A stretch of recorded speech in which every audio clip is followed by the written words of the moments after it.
Head Tartu rahu aastapäeva kõigile. Ja aitäh, et tulite. Natuke on külm, aga süda on soe ja me ajame õiget asja ja sellepärast tasub ka natuke külma kannatada. Ja me oleme ju harjunud ütlema, et vigadest ja kaotustest õpitakse. See on tõsi, aga samamoodi saab õppida ka võidust. Tartu rahu oli võit. Ja kui vaadata ajas tagasi, siis mida see võit meile õpetas? Esiteks üht väga kainestavat tõdemust. Väikeriigil ei ole kunagi häid ega väga häid valikuid. Enamasti on need halvad ja väga halvad valikud.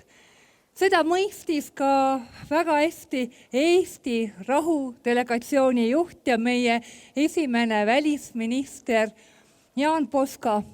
Tema mõtteid on talletanud tema tütar Veera Poska, kes oli üks Eesti esimesi naisõiguste eest seisjaid, kes kaitses naiste, emade ja laste õigusi, aga ta toetas ka väga oma isa ja avaldas tema mälestusteks raamatu.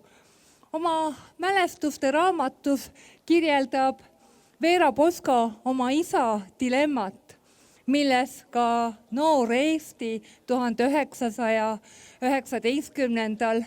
kuni 1920. aastal oli.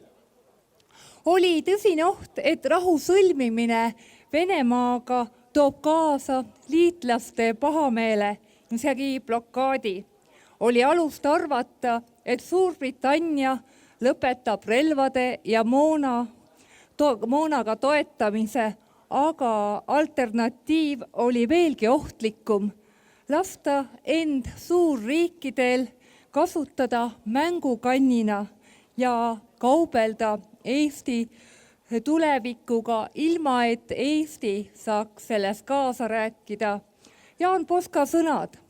Kui oli suurriikide hulgas neid, kes soovisid meid kui mänguriistu tarvitada, siis leidis Vabariigi Valitsus, et meie ei tohi mitte kahtleval seisukohal asuda ja meie peame ütlema, kui meil valida tuleb iseseisvuse eest võitlemise ja blokaadi vahel, siis meie parem seda võitlust edasi peame ilma liitlaste abita, aga iseseisvust, aga mitte vabatahtlikult käest ei anna.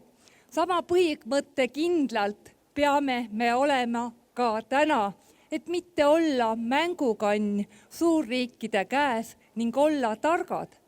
Tarkus tähendab ka seda, et Eesti poliitikud ei peaks põhjuseta materdama oma kõige mõjukamat liitlast, lihtsalt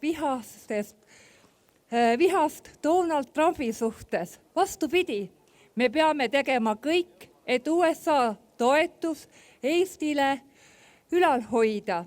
Tartu rahu õpetab meile ka teist karmi, kuid vältimatut tõde. Ükski Venemaaga sõlmitud rahuleping ei ole püsiv, kui selle taga ei seisa jõud. Ka meie siin, meie riigirajajad teadsid seda, et niipea kui Venemaa end taastab, ei loe ükski kokkulepe. Rahu säilitamiseks tuleb hoida ja kasvatada oma sõjalist võimekust. Seepärast võiksime ka täna 106 aastat hiljem korrata Jaan Poska sõnu. Maitskem rahu, aga hoidkem alal ja kasvatagem oma sõjalist jõudu. Seda õpetust ei tohiks me täna unustada. Head kaasmaalased, riik, mis mäletab oma võite, mõistab ka võidu hinda. Tartu rahu on õppetund julgusest otsustada ise, isegi kui see hind on väga kõrge. See on meeldetuletus, et olulistel hetkedel oleme me üksi omaenese tarkusega head Tartu rahu aastapäeva. Elagu Eesti!